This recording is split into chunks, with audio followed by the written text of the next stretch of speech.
noite a todos. Boa noite. Como eu já estava esperando, o João já falou que a minha esperança não é nem verde. Quando eu disse que era verdinha, que a esperança é pequenininha, não é? Estou aqui. Mas estou aí na porta da esperança. Recebendo, olha, recebi uma opção de gente, falei, meu Deus do céu, todo mundo diz que a esperança é a última que morre, mas já logo recebi quem já estava chegando, né, Márcio, todo mundo que estava chegando aí, né? Bom, como o Galassi já adiantou, é uma virtude muito importante para a gente refletir, principalmente nos dias de hoje, onde a gente vê tantas notícias complicadas, as vidas doloridas, muitas coisas tristes, então a gente tem que realmente estar trabalhando a esperança. E a gente, quando vai preparar uma palestra, a gente sempre vai olhar uma porção de coisas. E eu vou acabar hoje quase que dando uma aula do livro dos Espíritos. Até fui procurar para ver se tinha alguns para dar para vocês, mas não encontrei. Mas a gente vai providenciar. Por que eu quero esse livro aqui e seria importante dar para vocês hoje? Em primeiro lugar, até homenagear Kardec, que foi o primeiro livro que ele escreveu. E dentro desse livro, ele organizou a estrutura completa da doutrina espírita. Depois, a partir disso daí, ele amplia esses conhecimentos. Então, vai ser um pouquinho meio na primeira parte, só para vocês saberem como é que se compõe esse livro, né? Como é que Kardec organizou isso daqui para a gente chegar na nossa reflexão de hoje, que é a esperança. Então, este livro está dividido em 4 partes. A primeira parte, Kardec traz, então, a noção da divindade, a noção de Deus, né? Quais são os atributos de Deus, a origem orgânica, inorgânica, do mundo, dos planetas, de tudo. Nesse primeiro ponto é a divindade. Na sequência, ele apresenta a existência dos espíritos. Então, Deus, os espíritos. O que é mediunidade, reencarnação, a comunicação dos espíritos conosco aqui na Terra, a influência dele nas nossas vidas, enfim, a gente tem toda uma explicação dos espíritos, né? Em terceiro lugar, a gente tem então como se organiza, como a gente vive, né? Então a gente precisa de uma conduta, de regras de convivência. E ele coloca em terceiro lugar, então, as leis morais. Então aqui a gente tem uma estrutura completa dessa transcendência, desse lado espiritual. Porque Kardec surge num momento onde a gente estava assim bem distanciado das coisas espirituais, dessa transcendência. O homem se via mais como ser material. A preocupação, o entendimento era muito ligado à matéria. E ele chega, então, organizando, lógico, fazendo as perguntas para os espíritos superiores, ele organiza esse livro para a gente. Concluído toda essa parte de conhecimento, então ele tem uma quarta parte que ele denomina de esperanças e consolações. Então, o que é interessante em esperanças e consolações é o resultado das nossas vivências, das nossas experiências aqui na Terra. Porque nós sabemos que fomos criados, a gente sempre lembra, todo mundo igual, simples e ignorante, e fomos crescendo através das nossas experiências. Por isso que a doutrina é uma ciência de experimentação, de vivência. Criado bem simplesinho, e aí a gente vai aprendendo a viver, né? Trazendo as experiências. E por que esperanças e consolações? Porque agora chegou um momento que, quando a gente lembra na nossa vivência, nesse processo de caminhar, a gente passou por muitas experiências dolorosas, né? De dores, de dificuldade desse entendimento, desse conhecimento que está localizado na primeira, na segunda e na terceira parte. Então aqui, depois a gente vai colocar no número 2, a gente vai falar só sobre as nossas dores, tá aqui, né? Então tem uma lista enorme das dores. Primeiro, dores e felicidades da matéria que nós passamos aqui, e depois de desencarnados, dores, né? Penalidades e prazeres futuros, dos dois lados. O que nós fizemos de bom, né? De prazer, de felicidade aqui, e o que nós herdamos seriam as nossas dores, porque na sequência das dificuldades chegam as penalidades. Quando a gente passa para o mundo espiritual, e que a gente encontra lá a mesma coisa, prazeres e penalidades, porque do jeito que a gente sai, a gente não muda, porque vai do lado de lá. Então, ainda em provas e expiação, ainda em aprendizagem, né? Nós passamos com as nossas dores, com as nossas dificuldades e com as nossas virtudes, com as nossas conquistas, que a gente vai aprendendo aos poucos, né? Se estamos aí no comecinho das experimentações, aí no segundo degrauzinho já deu uma subidinha aí de provas e expiações, uma coisa a gente tem uma certeza absoluta, que o Pai, que Kardec, Jesus nos trouxe como misericordioso e amoroso, só vai cobrar da gente aquilo que a gente consegue dar pelo estágio que nós estamos. A gente não vai cobrar de um filho de 4 anos a mesma coisa de 14, de 40, etc. Cada cobrança, nós aqui na Terra, diante das nossas dificuldades, ela é de acordo com aquela capacidade que o ser humano tem, né? Então, quando eu comecei a ler isso, eu já comecei a me tranquilizar, né? A gente fala que está muito na infância, da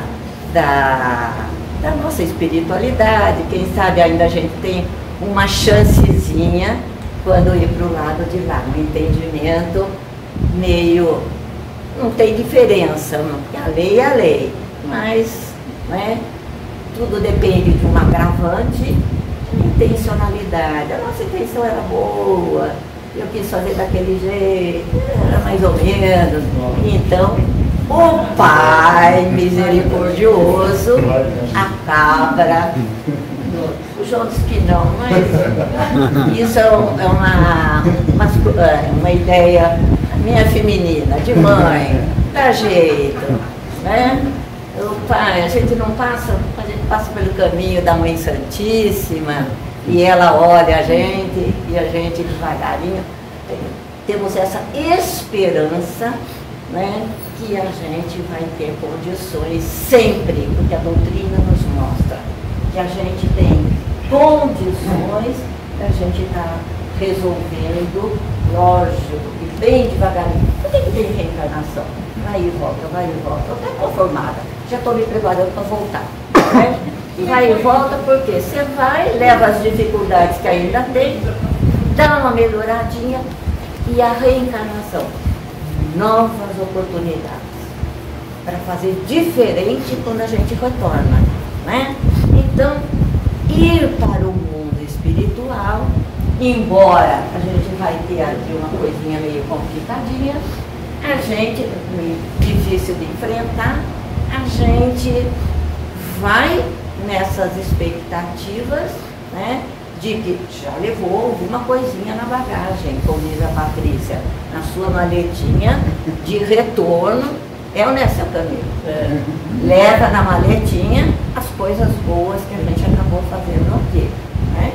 E na hora que a gente retorna para o mundo material, a gente vem com uma nova história, né?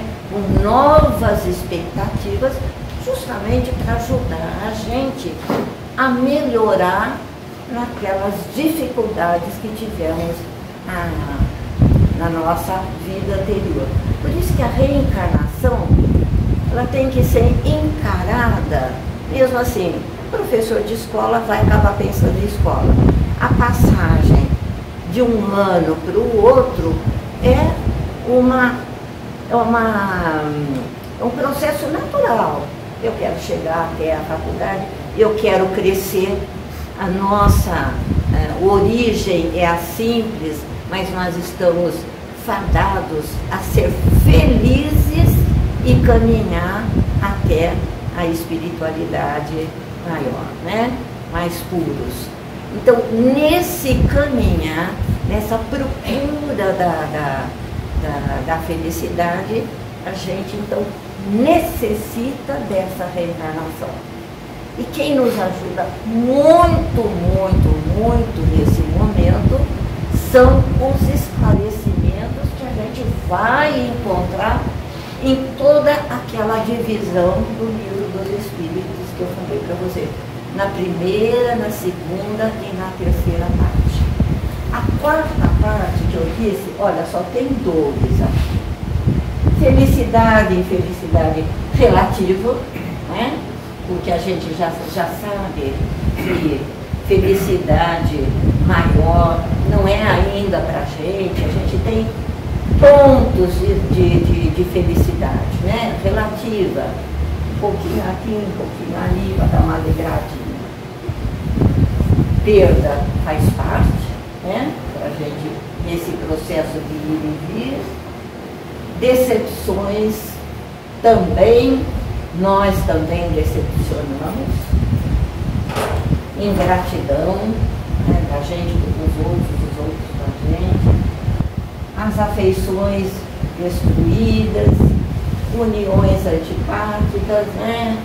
Casamento aqui que é meio difícil, medo da morte, né? Um processo quase que natural dessa expectativa, né? E desgosto da vida que hoje a gente chama de depressão, né? Uma série de dificuldades. E ele termina esse fácil falando do suicídio, né? Ele caminha em todas essas dores, lógico que ele seleciona, mas ele termina, é um dos grandes problemas que a gente enfrenta hoje na humanidade, em qualquer idade, crianças, jovens e até em termos de velhice, programar o seu desencarne. Hoje em dia a gente encontra de tudo, né? Essa partida precipitada da morte, essa decisão anterior. E quando a gente passa para o mundo espiritual, né? Novamente a gente vai lá olhar o nosso currículo, ver as nossas dificuldades, ver aonde a gente precisa melhorar, porque o nosso retorno é sempre esperançoso. Esperanças e consolações. Esperança é o futuro, é o que vai acontecer, né? Então, tema, esperanças e consolações. Nós estamos com as nossas dificuldades, mas a doutrina nos mostra um futuro de esperança, né?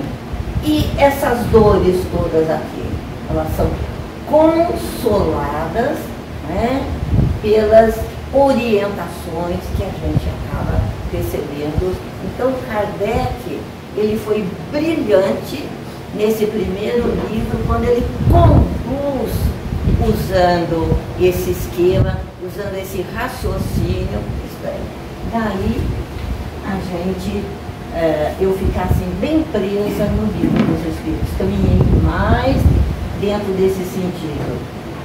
Na espiritualidade, ele vai falar da vida futura. Toda vez que a gente fala em vida futura, é vida espiritual, né? Que para as pessoas que não acreditam, que não tem nada do lado de lá, para nós que temos aqui, a gente tem certeza desse mundo, dessa vida futura, né? Desse Pai que nos criou, misericordioso. Então a gente não tem, refuta a ideia do nada. A intuição das penas e prazeres futuros, né? A gente tem, que somos filhos desse Pai e já vivenciamos muitas encarnações, a gente tem uma intuição nas nossas consciências do que já passamos por essa experiência. A intuição das penas e prazeres, né? E mesmo indo para o mundo espiritual, a gente sabe que não tem aquela balança que vai pesar quem fez mais ou quem fez menos, né? Mas a gente sabe que a nossa consciência é a própria balança, né? Que a gente faz toda aquela revisão, e nesse estado de consciência, a gente já sabe de que jeito a gente está chegando do lado de lá. Então, intervenção de Deus nas penas e recompensas, né? Aí a sua misericórdia, né? O seu amor, está tudo dentro desse nosso entendimento. Kardec vai trabalhar sempre isso, a nossa consolação dentro dessas orientações. Que as penas, elas são temporais, né? Essa grande preocupação, e vai falar do paraíso, inferno e purgatório, vai usar essa informação. Bom, aqui é o que eu acabei de falar para vocês. Todos aqueles conhecimentos da parte 1, 2 e 3, eles vão, a gente vai fazer uma revisão completa das nossas dores, né? Até chegar ao capítulo número 4, para chegar às esperanças e consolações. O nosso futuro está aqui, nessas esperanças. A gente encontra dentro do livro dos Espíritos, e as consolações também através das instruções da doutrina espírita. Ela nos consola em qualquer uma das nossas dificuldades. Por isso que é interessante a gente ter o livro e em qualquer dificuldade a gente se dirigir ao livro. Quando a alma estiver angustiada, a doutrina espírita vai derramar sobre esse futuro as nossas esperanças. Quando a gente estiver assim muito triste, muito angustiada, vamos pensar nisso daí, né? Que existe esperança para esse futuro que eu estou meio atrapalhada e preocupada. Isso nos ajuda bastante. E quando a nossa alma estiver angustiada com aquilo que eu já fiz, né? Então a doutrina espírita nos oferece as consolações. Então a gente é consolado e a gente tem esperança através da doutrina.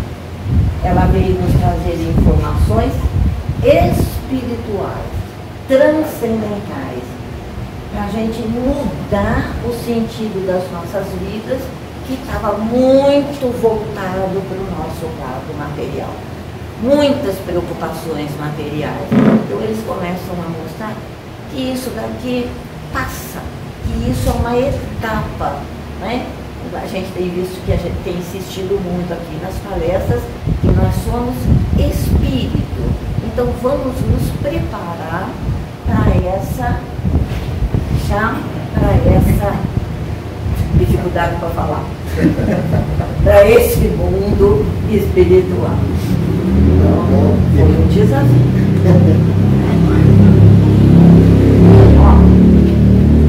Prazeres terrenos, penas e prazeres, felicidade e infelicidade.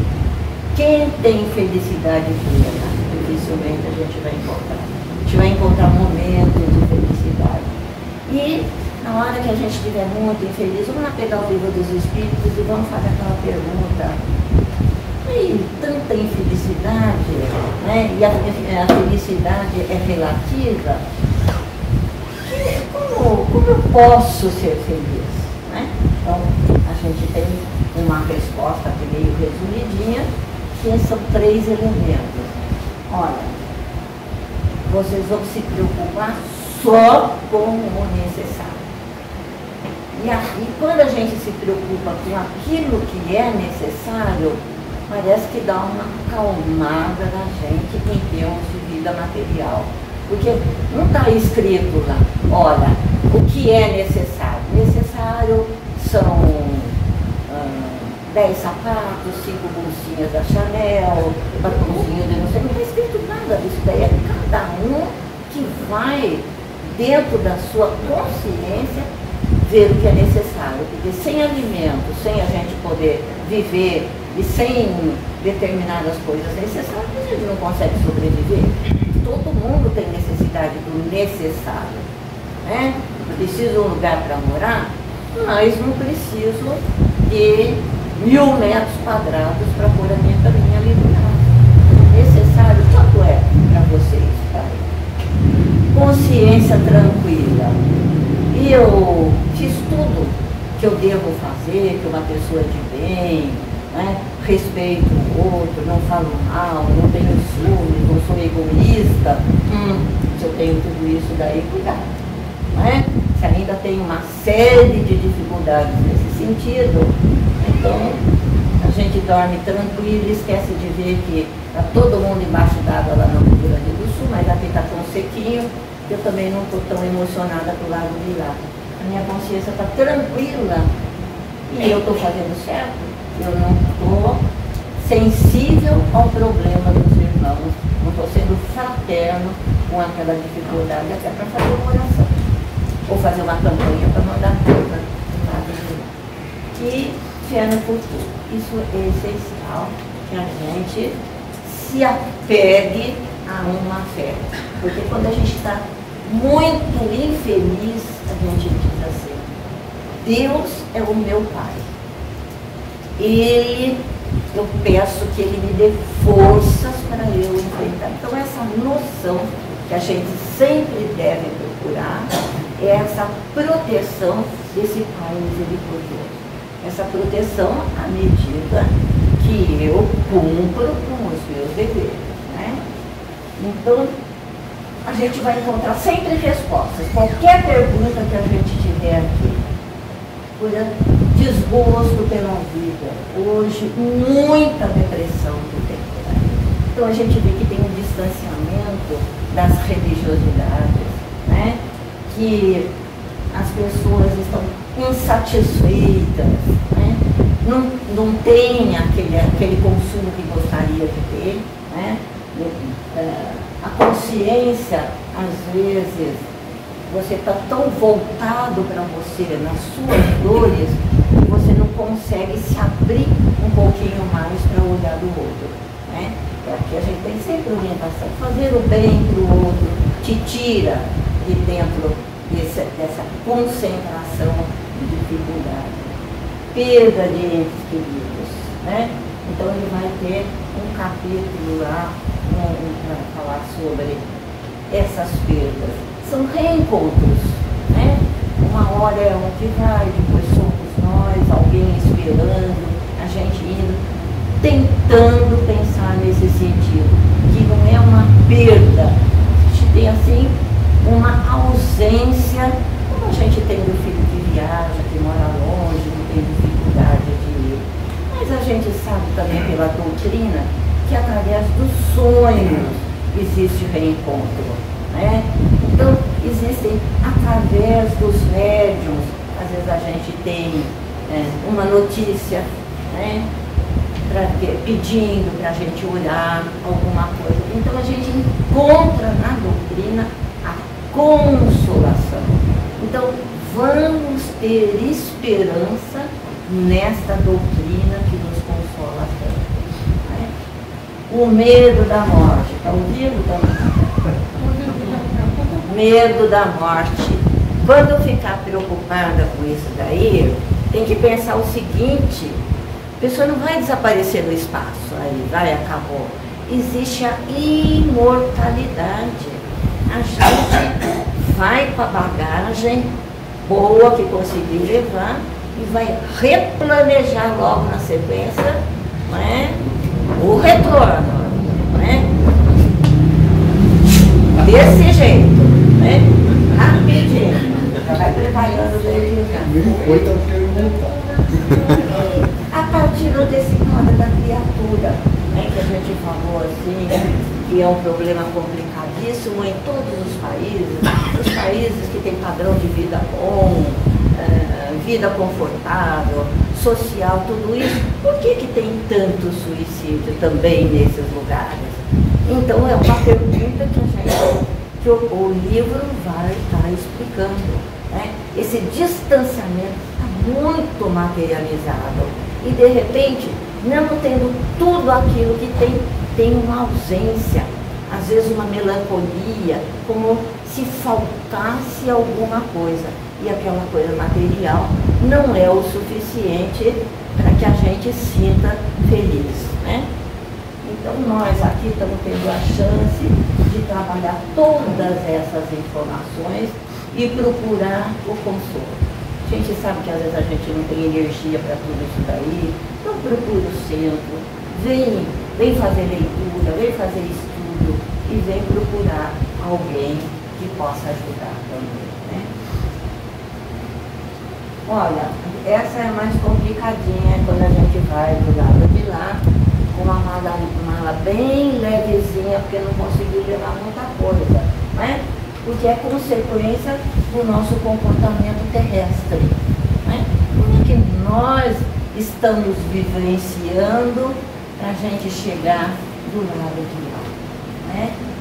Nós carregamos, o que eu disse aquela hora, nós acreditamos com certeza que o nada para nós não existe. Nós carregamos a intuição da vida futura. É uma marca, nós somos filhos de Deus. Então nós temos essa marca divina na nossa consciência. O nada não existe.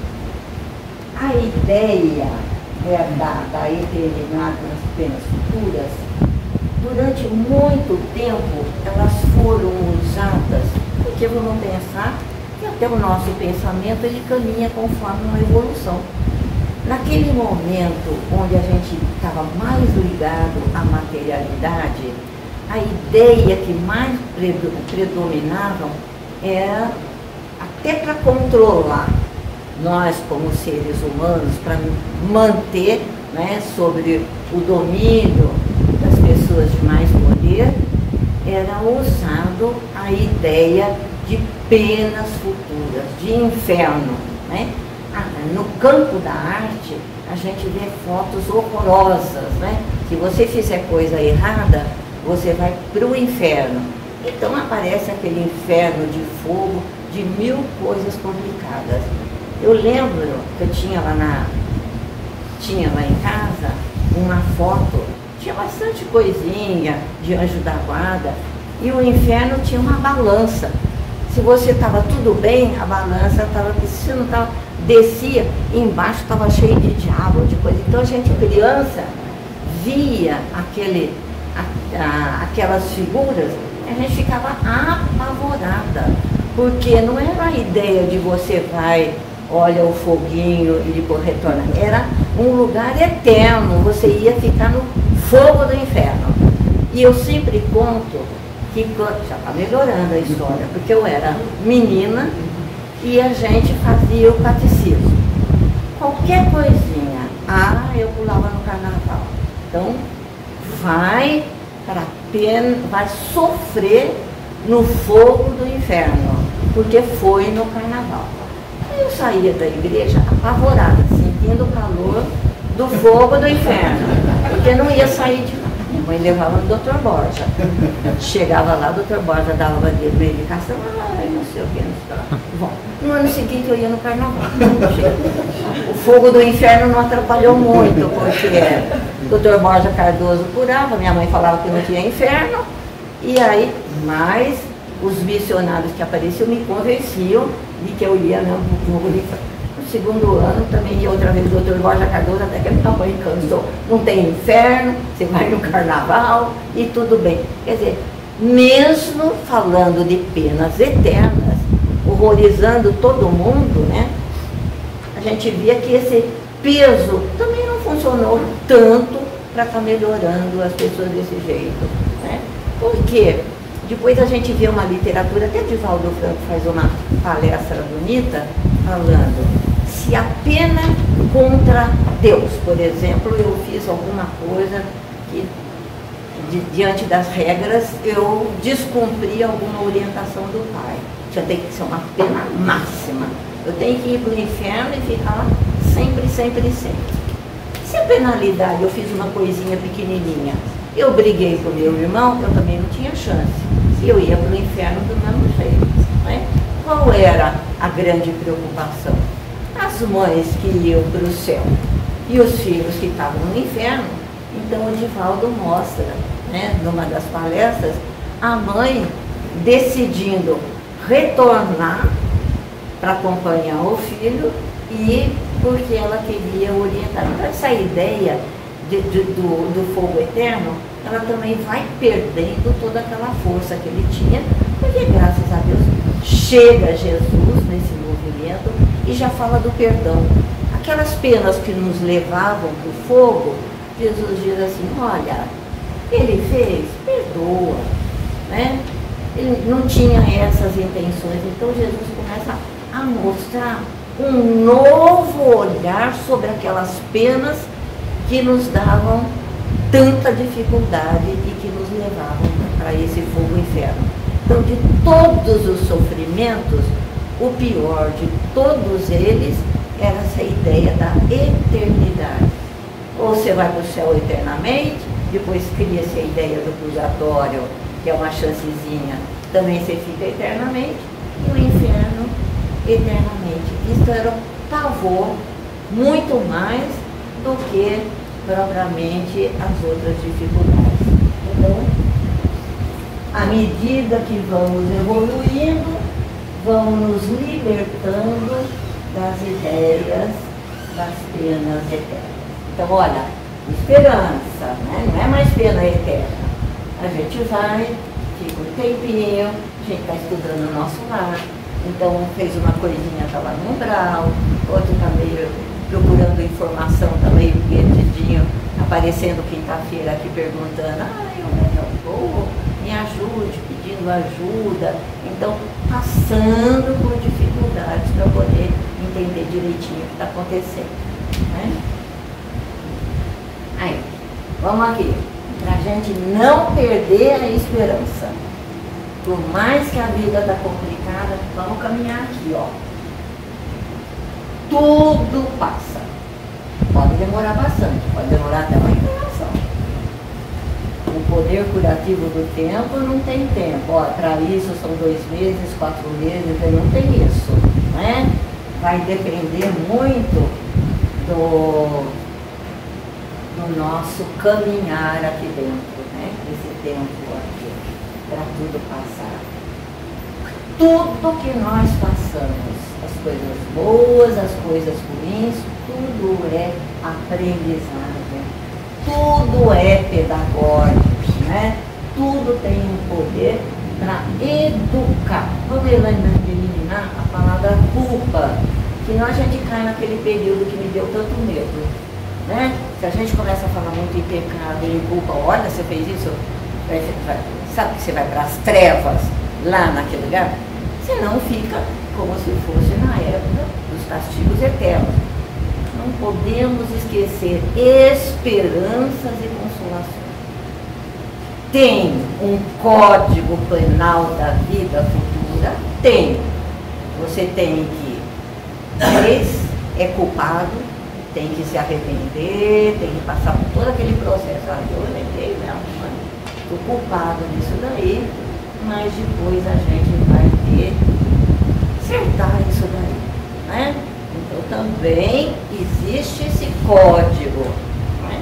Que é um código sempre analisado em função das nossas intenções, né? Do porquê que aconteceu aquilo. A gente, quando lê livro de romance, a gente precisa tomar cuidado para não repetir. Às vezes eu li só um livrinho. Ai, fulano, o suicídio foi daquele jeito e caminhou. Isso não quer dizer que aquela única informação vai acontecer para todo mundo que suicidou. Não, cada caso é um caso, cada um tem um passado, cada um tem um presente, cada um tem um tipo de experiência anterior. Então, existem as atenuantes para cada um e existe, então, atenuantes e agravantes, né? Cada um tem lá o seu pezinho, cada um é uma história. Mas quando as pessoas não fizerem uma pergunta para a gente já cata um livro lá e já cita como se fosse o caso de todo mundo, inclusive daquele parente. Muito cuidado. As informações a gente tem que ampliar o que a gente pensa. Ampliar com o quê? Com o cadente. Né? Acrescentar com a dobra. Olha, o que é desfoque? A gente fica muito focado numa coisa e já não sai do lugar. Né? Quando a gente fica com aquele peso, daquela dor, né?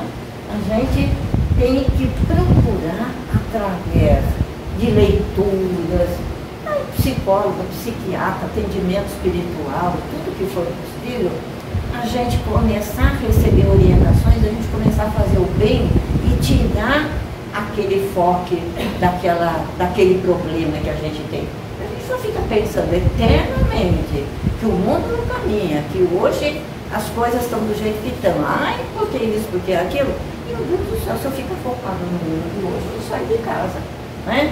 Eu tenho que, eu vou para o centro, vou ouvir uma palestra, vou fazer um estudo, vou na casa de fulano dar risada, vou fazer fisioterapia, vou em algum lugar para a gente tirar aquele foco do negacionismo que impera nos dias de hoje.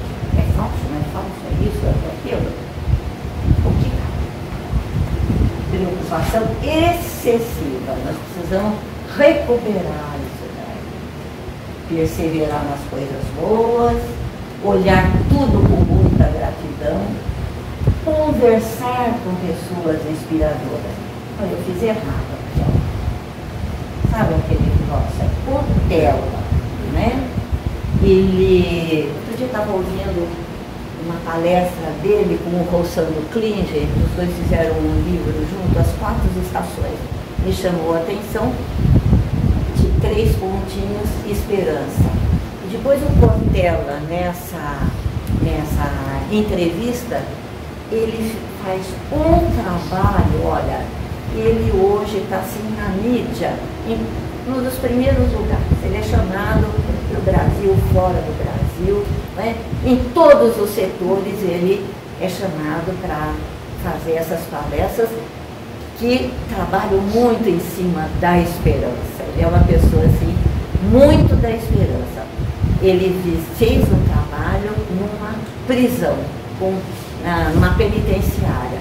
E aí ele justifica, olha, é um lugar difícil onde você vai levar esperança, onde as dores são muito complicadas para você levar essa consolação, mas nem que o resultado seja de uma pessoa, de uma reflexão em aliviar alguma coisinha, e ele fala dessa intencionalidade, do porquê está ali, né? Às vezes a pessoa tem uma situação tão complicada, e eu achei assim muito gratificante quando eu vi isso daqui.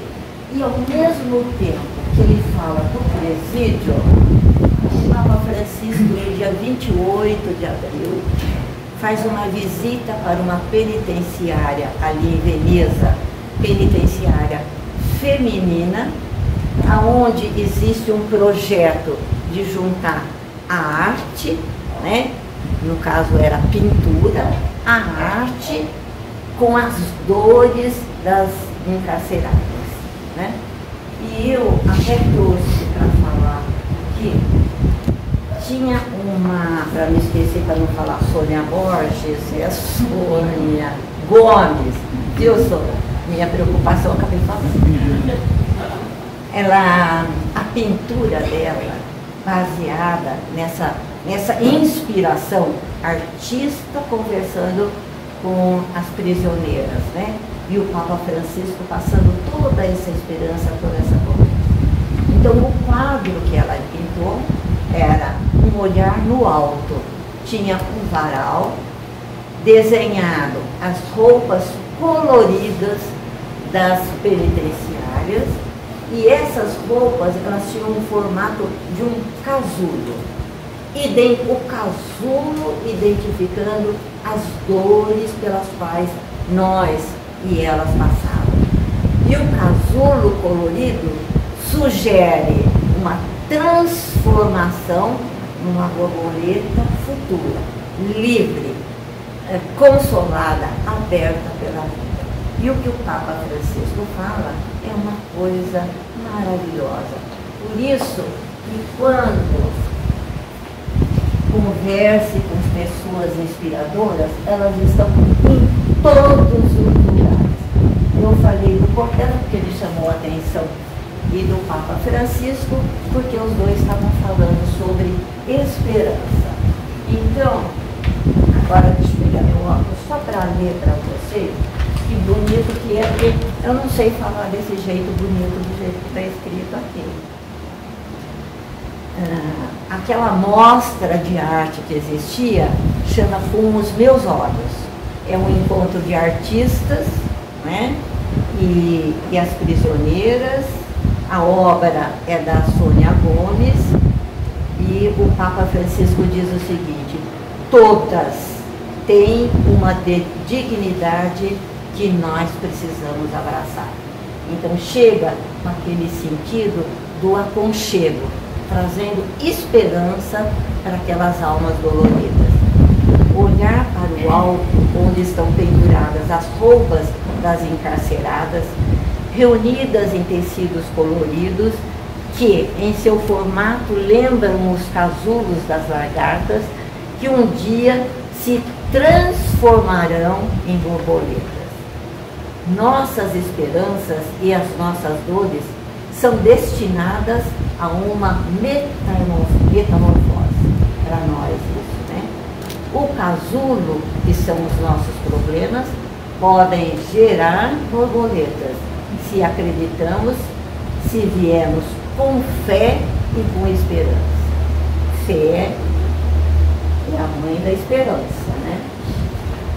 Então, mãe, fé no Pai, na divindade, sempre está esclarecendo. E o último é que eu falei, a gente tem essa fé. Fé em Deus, fé nesse Pai, nessa misericórdia.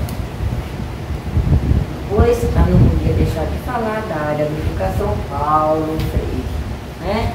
Ele fez essa esperança. É preciso ter esperança. Mas ter esperança do verbo esperançar. Porque tem gente que tem esperança no verbo esperar.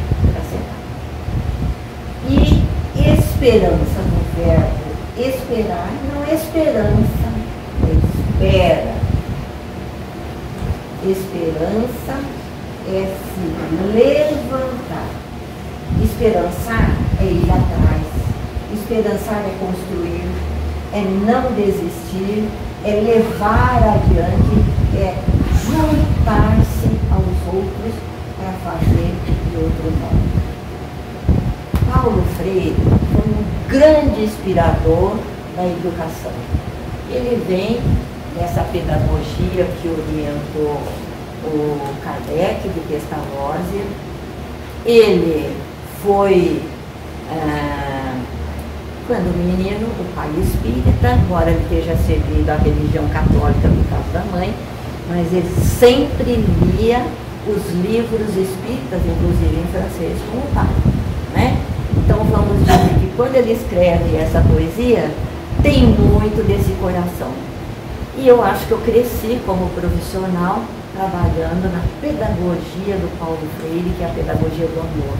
É entender, receber, que é professora de escola pública, então receber os alunos que têm as suas dificuldades, entender as suas dificuldades, e o grande projeto do Paulo Freire, conhecido mundialmente, traduzido até na China, em todos esses lugares, foi a alfabetização de adultos. É olhar o outro que tem dificuldade até de se colocar como ser político, ou fechou, ser político da palestra anterior. O que é um ser político? É aquele ser que participa. Então, todo projeto de alfabetização de adulto, inspirado no Paulo Freire, traz aquele respeito, porque já são pessoas assim mais idosas, adulto, né? Levando, é uma pedagogia do amor. Então, por isso, que eu digo, vamos se inspirar naqueles, quando fala, não tem mais jeito, tem 70 anos, mas vai ser alfabetizado. O projeto dele alfabetizou de 60, 70, 80, não é? Tornando essas pessoas em cidadão político. Quando você sabe ler, você sabe decidir o que você quer ou você não quer. Né? Você não está na mão do outro que decide por você. Então é importante.